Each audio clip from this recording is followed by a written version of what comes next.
আমার ভাই, আসুন আমরা একটা ওয়াকিয়া শুনে আসি। হযরত মুসা আলাইহিস সালাতু ওয়াস সালামের জামানায় আল্লাহর পয়গম্বর হযরতে মুসা কালিমুল্লাহ যখন তুর পাহাড়ের মধ্যে রওনা দিতেন, রওনা দেওয়ার সময় একদিন হযরতে মুসা আলাইহিস সালাতু ওয়াস সালামের সঙ্গে তিনজন ব্যক্তির দেখা হয়। শুনবেন নি আপনারা? তিনজন ব্যক্তির দেখা হয়। এই ঘটনাটা আপনার আমার হেদায়েতের জন্য মুসলমান বাপজানেরা লক্ষ্য করে শুনবেন। আল্লাহর পয়গম্বর হযরতে মুসা আলাইহিস সালাতু ওয়াস সালাম বহুত রাগী নবী ছিলেন, আর আল্লাহর সঙ্গে কথা বলার বড় প্রেম ছিল। কথা বলেন ঠিক কিনা?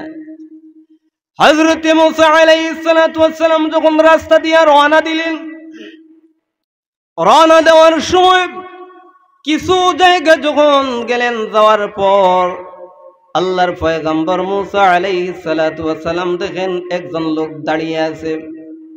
মুসা আলাইহিস সালাতু ওয়াস সালামের যখন সঙ্গে ওনার সাক্ষাৎ হলো, ডাক দিয়ে বলল, ও আল্লাহর পয়গম্বর মুসা নবী, আপনি কই যান? আল্লাহর পয়গম্বর মুসা ডাক দিয়ে বললেন, আমি তোর পাহাড়ের মধ্যে রওনা দিয়েছি, আল্লাহর সঙ্গে আমি দেখা করব।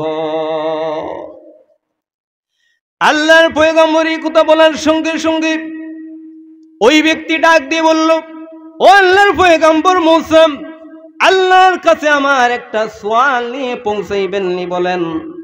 আল্লাহর পয়গম্বর ডাক দিয়ে বললেন, বলো তোরে ব্যক্তি, বলো তোরে ভাই, কোন সওয়ালটা নিয়ে পৌঁছাইব? আল্লাহর পয়গম্বর মুসা আলাইহিস সালাতু ওয়াস সালামকে ডাক দিয়ে বলল, আল্লাহর কাছে আমার একটা প্রশ্ন, আপনি আল্লাহকে জিজ্ঞাসা করবেন, আল্লাহ রাব্বুল আলামিন আমাকে দুনিয়ার মধ্যে এত দন কেন দিল, আর ওই দনগুলো কিভাবে কমাবে? মানে এই এত পরিমাণ দন আমাকে আল্লাহ রাব্বুল আলামিন দিয়েছেন, এই দনগুলো কিভাবে কমবো? মানে সে দন পাইয়া আপনার দনকে এই দনের জন্য সে হয়রান পেরেশান, ঘুম নাই, আপনার সব সময় মানে ব্যস্ত। তখন বিরক্ত হয়ে সে বলছে যে এই এত দন দিয়ে আমি কি করব, এই দনগুলো কিভাবে কমবো? আল্লাহ রাব্বুল আলামিন এত দন আমাকে কেন দিলেন, এই দনগুলো কিভাবে কমে, এই মালগুলো কিভাবে কমবো? আল্লাহর নবী মুসা আলাইহিস সালাতু ওয়াস সালাম ডাক দিয়ে বললেন, ঠিক আছে, তোমার এই প্রশ্নটা আল্লাহর দরবারে গিয়ে আমি করব। আল্লাহর পয়গম্বর মুসা আলাইহিস সালাতু ওয়াস সালাম আরো কিছু জায়গা যাওয়ার পর দেখেন একজন বৃদ্ধ মহিলা রাস্তার 3 মোড়ের মধ্যে বসে আছেন। ওই বৃদ্ধ মহিলা ডাক দিয়ে বলল, ও আল্লাহর নবী মুসা, আপনি কই যান? বৃদ্ধ মহিলাকে মুসা পয়গম্বর ডাক দিয়ে বললেন, ও মা, আমি তোর পাহাড়ের মধ্যে যাচ্ছি আল্লাহর সঙ্গে কথা বলার জন্য। ওই মহিলা ডাক দিয়ে বলল, ও আল্লাহর পয়গম্বর মুসা, আমি একজন বৃদ্ধ মহিলা, 3 দিন যাবত ওই রাস্তার মোড়ের মধ্যে বসে আছি। ওই যে আমার গায়ের মধ্যে একখানা কাপড়, আর দুসরা কোনো কাপড় আমার নেই। আমি একবার যদি কিছু খাই, দ্বিতীয়বার খাওয়ার মতন আমার কোনো ওসিহত নাই। ও আল্লাহর পয়গম্বর মুসা, আমি একজন দরিদ্র মহিলা, আমি একজন অসহায় মহিলা, আল্লাহকে জিজ্ঞাসা করবেন নি আল্লাহ রাব্বুল আলামিন দুনিয়ার মধ্যে আমাকে এত গরিব কেন বানাইল? বলেন আল্লাহু আকবার। আল্লাহর পয়গম্বর মুসা আলাইহিস সালাতু ওয়াস সালাম ডাক দিয়ে বললেন, ও বৃদ্ধ মহিলা, ঠিক আছে, আল্লাহর কাছে তোমার এই সওয়ালটাও আমি গিয়ে করব। 3 নম্বরে আবার যখন যাওয়া শুরু করতে লাগলেন, আরেক রাস্তার মোড়ের মধ্যে গিয়ে বসে দেখেন একজন যুবক বসে আছে, তার 2টি হাত নাই, পাও নাই। ওই লোকটার কাছে যখন গেলেন, ওই লোকটা ডাক দিয়ে বলল, আল্লাহর পয়গম্বর মুসা, আপনি কই যান? আল্লাহর পয়গম্বর মুসা আলাইহিস সালাতু ওয়াস সালাম ডাক দিয়ে বললেন, আমি আল্লাহর সঙ্গে কথা বলার উদ্দেশ্যে তুর পাহাড়ের দিকে রওনা হয়েছি। ওই যুবক ডাক দিয়ে বলল, ও আল্লাহর পয়গম্বর মূসা, আল্লাহর সঙ্গে তো আপনার কথা বলার বড় প্রেম, আমার একটা প্রশ্ন নিয়ে আল্লাহর দরবারে আপনি পৌঁছাইবেননি? মূসা পয়গম্বর ডাক দিয়ে বললেন, রে যুবক, বলো তো তোমার প্রশ্নটা কি?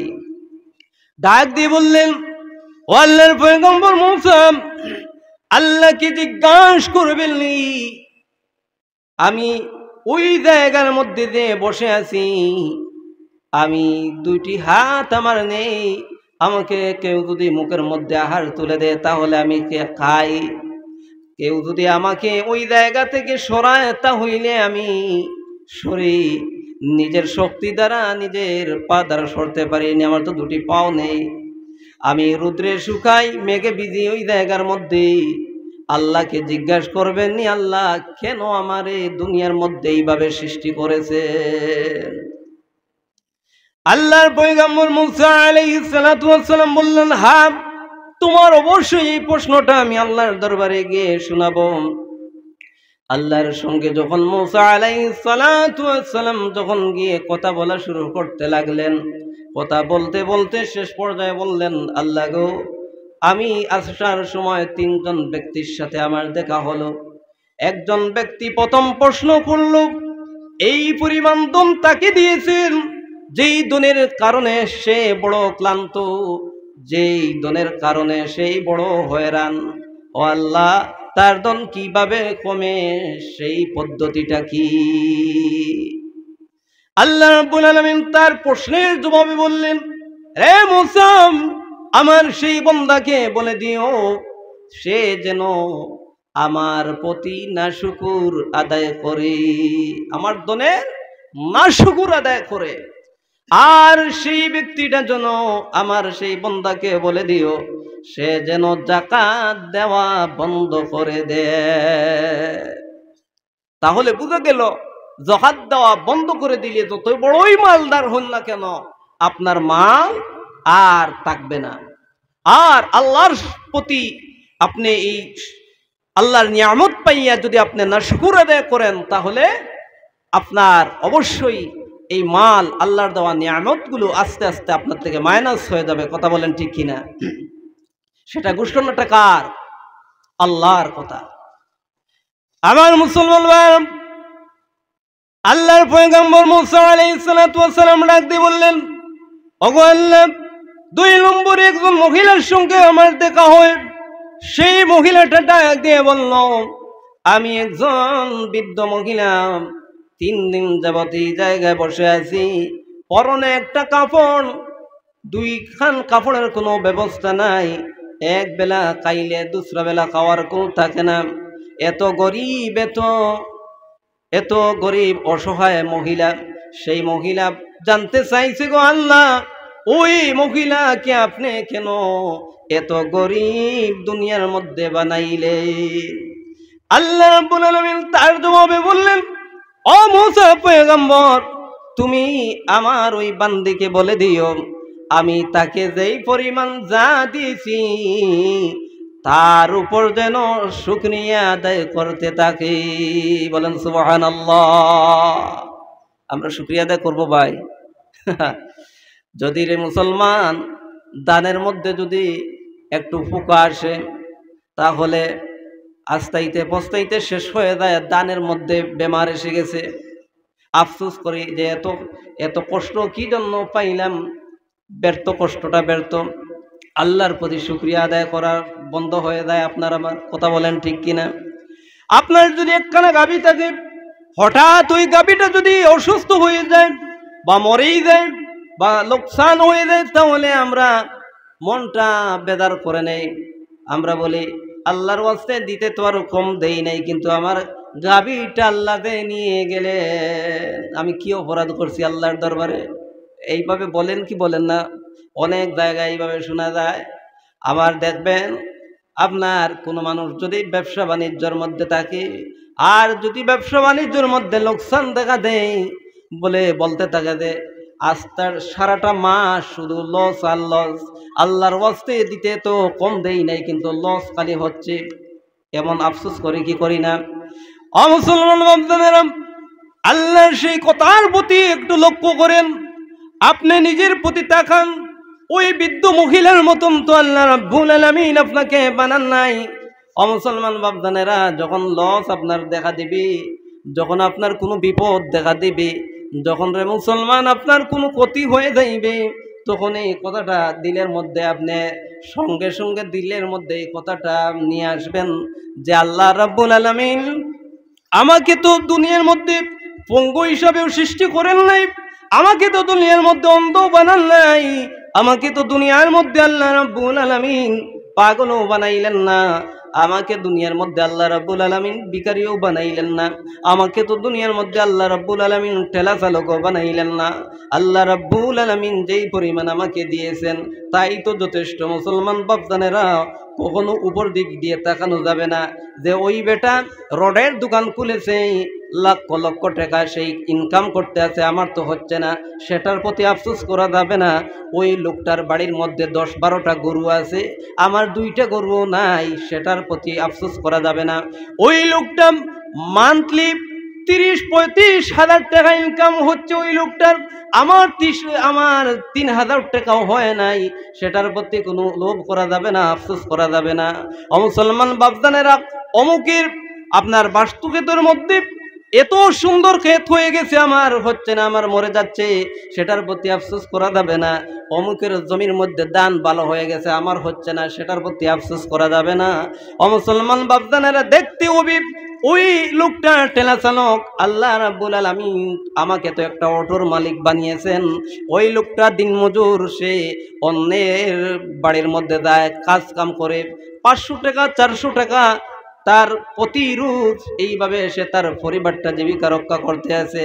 আমি তো প্রত্যেক মাসে আমার 20,000 টাকা ইনকাম হচ্ছে। এইভাবে মনের মধ্যে মনের মধ্যে আপনি শুকরিয়া আদায় করতে হবে। মুসলমান বাপজানেরা, অবশ্যই আল্লাহ রাব্বুল আলামিন আপনার প্রতি সন্তুষ্ট হয়ে আপনাকে আরো বেশি মাল দিয়ে, আরো দ্বিগুণ নিয়ামত দিয়ে আপনাকে ভরপুর করে দিবেন। বলেন সুবহানাল্লাহ।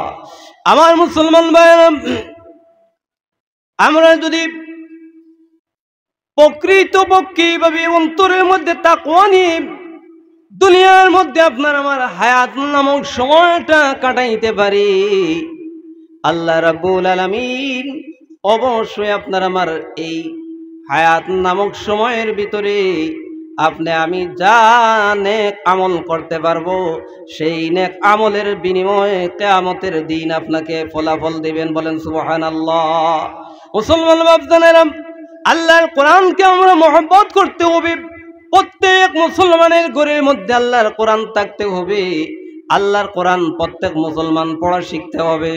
আমরা প্রত্যেক মুসলমান যদি পরিপূর্ণভাবে আল্লাহর কোরআনকে ভালোবাসতে পারি, আল্লাহর কোরআনকে তেলাওয়াত করতে পারি, আপনার বাড়ির মধ্যে মহামারী দেখা দিবে না, এলাকার মধ্যে মহামারী দেখা দিবে না, এলাকার মধ্যে রোগ প্রবেশ করতে পারবে না, আপনার ঘরের মধ্যে অভাব অনটন দেখা দিবে না, আপনার ঘরের মধ্যে বরকত আর বরকত দিয়ে আল্লাহ ভরপুর করে দিবেন। বলেন সুবহানাল্লাহ।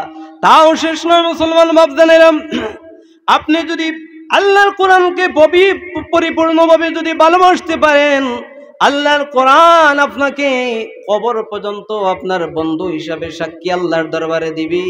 আল্লাহর কোরআনকে পরিপূর্ণভাবে যদি আপনি আল্লাহর কোরআনকে মহব্বত করতে পারেন, আল্লাহর কোরআনের সঙ্গে যদি সম্পর্ক পরিপূর্ণভাবে করতে পারেন, আল্লাহর কোরআন কবর পর্যন্ত আপনার কবরের মধ্যে পাবেন। বলেন সুবহানাল্লাহ। আমার ভাইরা, আল্লাহর বান্দা যখন এই দুনিয়ার মধ্যে থেকে ইন্তেকাল হয়ে যাবে, ইন্তেকাল হওয়ার পর যখন আপনার আমার আত্মীয় স্বজন সবাই মিলে অন্ধকার কবরের মধ্যে রেখে দিবেন, রেখে দিয়ে যখন 40 কদম চলে যাবেন, নেকির মনকির ফেরেশতা আল্লাহর বান্দার কবরের মধ্যে প্রবেশ করবেন। কবরের মধ্যে প্রবেশ করে দেখবেন এমন একজন লোক ওই ময়িত ব্যক্তির কবরের মাথার সামনের মধ্যে বসা, ডাক দিয়ে বলবেন, তুমি কে গো? ওই ময়িত ব্যক্তিটার কবরের মাথার সামনে বসে আছো। ডাক দিয়ে বলবে, ও আল্লাহর ফেরেশতা, আমি দুনিয়ার কোনো মানুষ নয়, আল্লাহর কোনো ফেরেশতাও নয়, আমি হইলাম আল্লাহ রাব্বুল আলামিন আমার নবী মুহাম্মদুর রাসূলুল্লাহ সাল্লাল্লাহু আলাইহি ওয়াসাল্লামের উপর যে 30 পারা কোরআনুল কারীম নাযিল করেছিলেন, সেই 30 পারা কোরআনুল কারীমাত ওই বান্দার কবরের মাথার সামনে এসেছি। বলেন সুবহানাল্লাহ। আল্লাহর ফেরেশতা প্রশ্ন করবেন, রে কোরআন তুমি মাইয়িত ব্যক্তির কবরের মাথার সামনে কেন আসলা?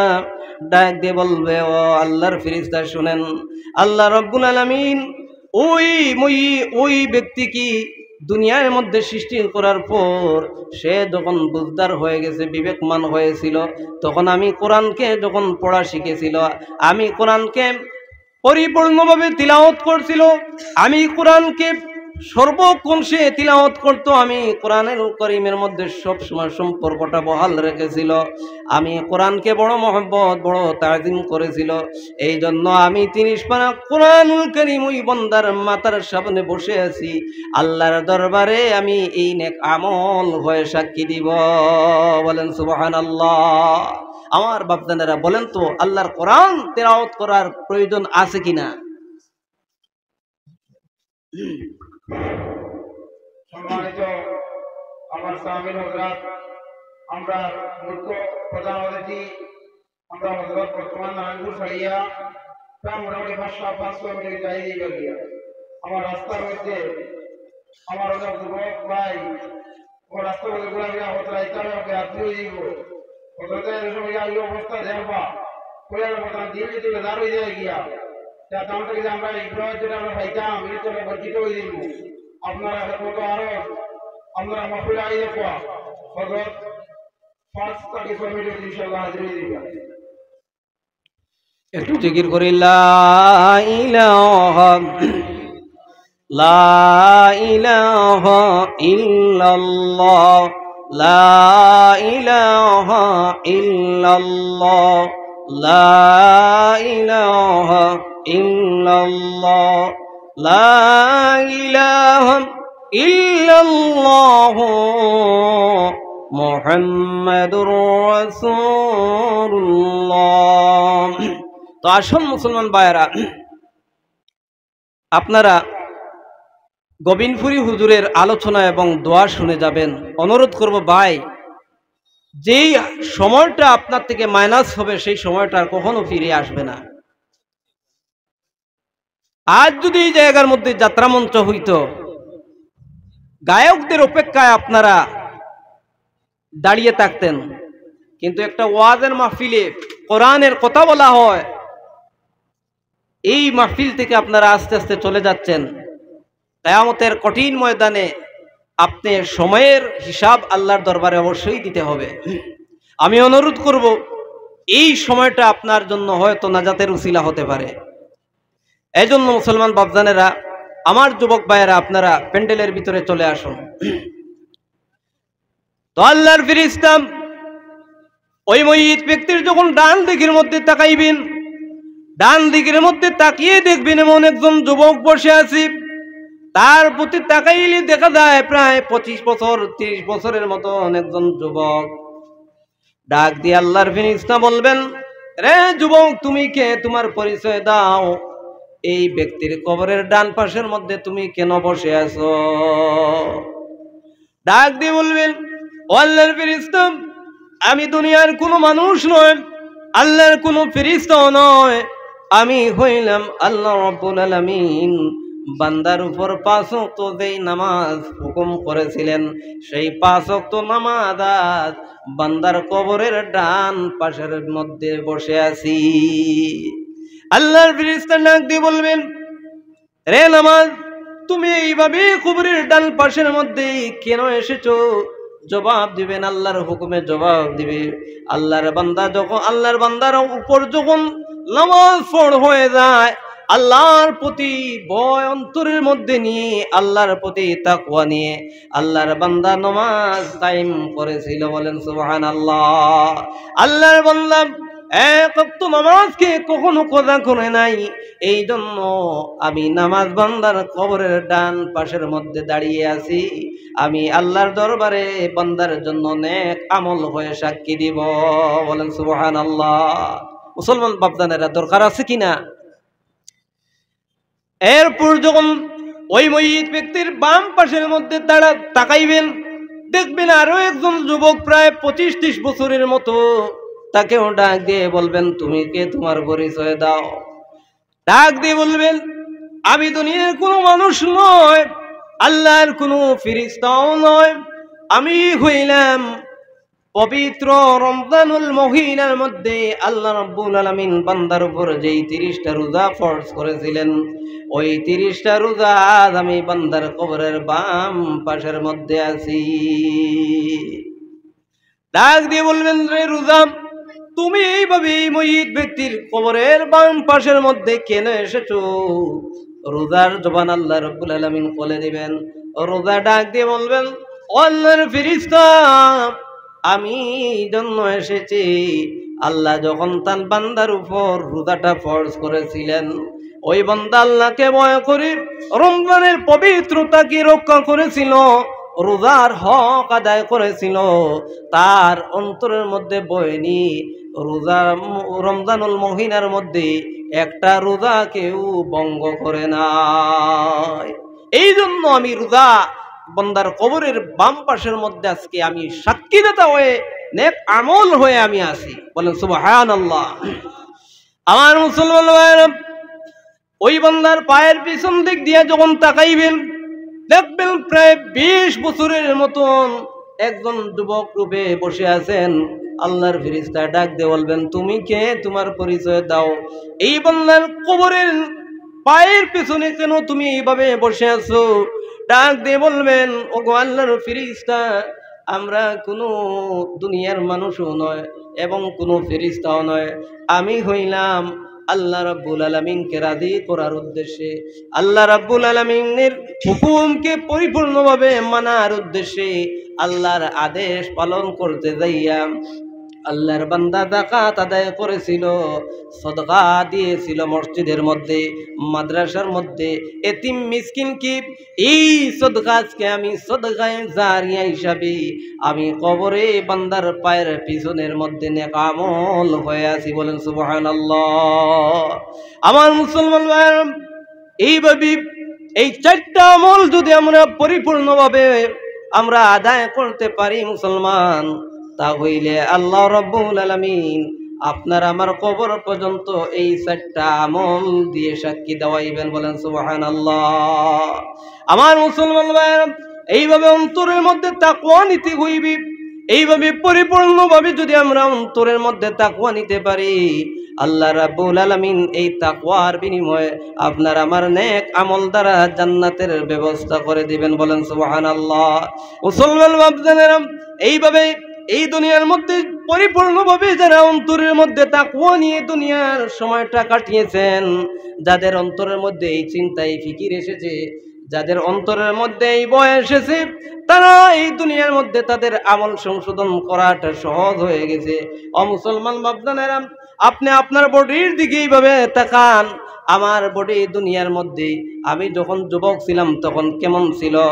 মুসলমান বাপজানেরা, আল্লাহ রাব্বুল আলামিন আপনাকে দুনিয়ার মধ্যে হায়াত নামক সময়ের ভিতরে 3বার সিগন্যাল দিতে থাকেন। আল্লাহ রাব্বুল আলামিনের সিগন্যালটা আমরা যদি একটু ফিকির করতে পারি তাহলে বোঝা সহজ হয়ে যায়। আর যদি আমরা খেলাধুলায় দুনিয়ার লোভ লালচ নিয়ে আমরা ব্যস্ত থাকি, তাহলে সেই সিগন্যালগুলো আমরা বুঝতে পারি না।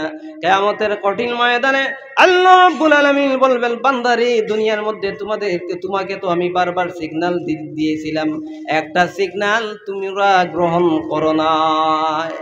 মুসলমান বাপজানেরা, এই সিগন্যালগুলো কিভাবে, এই মেসেজগুলো কিভাবে, এই নোটিশটা কিভাবে, একটু লক্ষ্য করুন মুসলমান বাপজানেরা।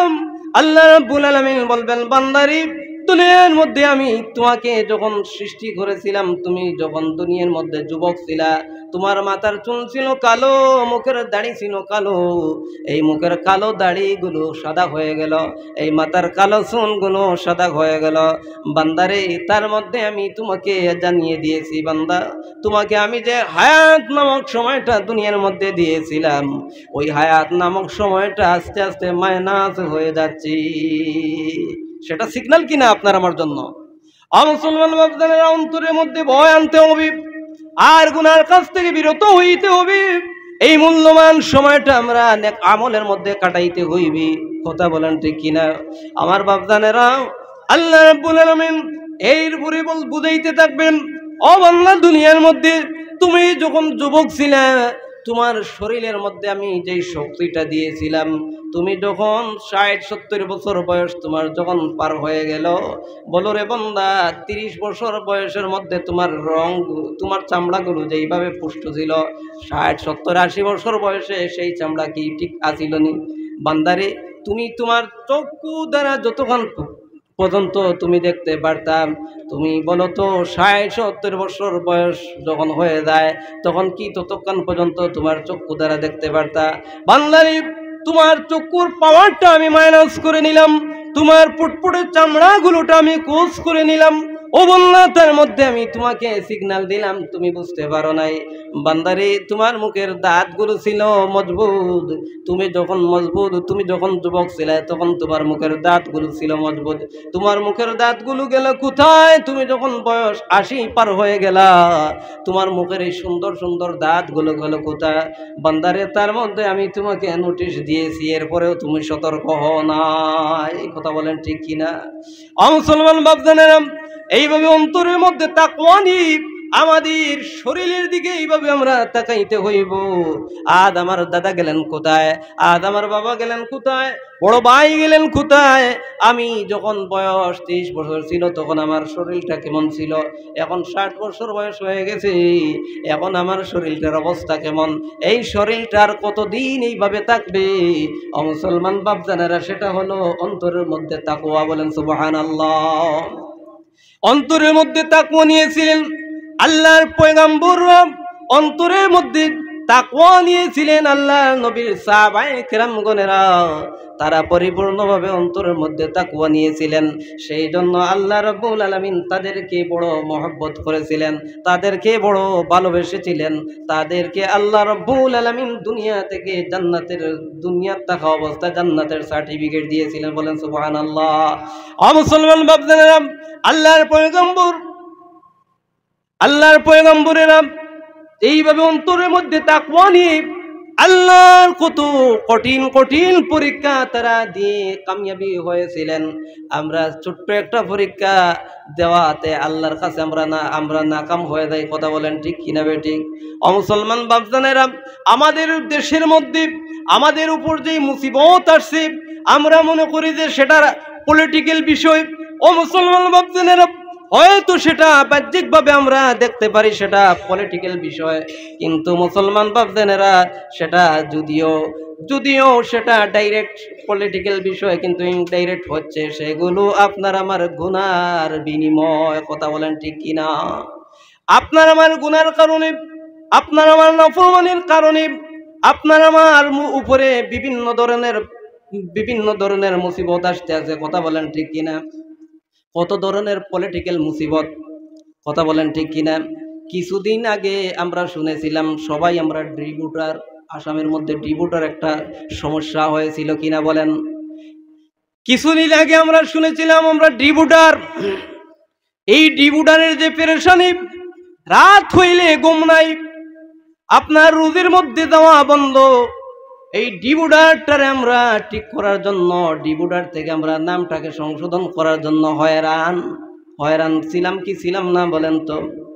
মুসলমান বাপজানেরা, এরপরে আপনার আমার উপর মুসিবত আসলো যে বাল্য বিবাহ। কথা বলেন ঠিক কিনা বেঠিক?